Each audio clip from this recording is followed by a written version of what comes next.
Dopo mesi di restrizioni, Montegalda punta alla ripartenza e accoglie 20 operatori turistici che hanno visitato le bellezze dei Colli Iberici per poi proporli a loro volta.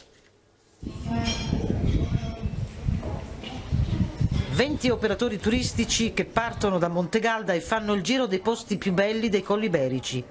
Il turismo riparte anche da questo e promuovere l'idea è il comune che cerca di rilanciare così anche l'economia. Tra il castello, Villa Fogazzaro, il porto di Colzè, ma anche tantissime realtà ricettive di ristorazione che possono accogliere con gioia ed entusiasmo i turisti che vorranno venirci a trovare a Montegalda. Un segnale che parla di voglia di ripartenza, di rinascita, che ha riunito operatori specializzati da tutto il Veneto. Tra le mete il castello, il convento di San Marco, il museo veneto delle campane, una distilleria, il borgo e la chiesetta Feriani.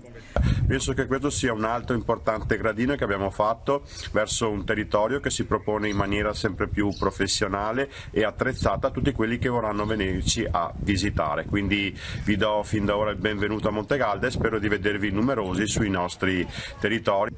Un territorio ricco di offerte ricettive, dalle passeggiate naturalistiche alle piste ciclabili, dalle chiese alle dimore storiche.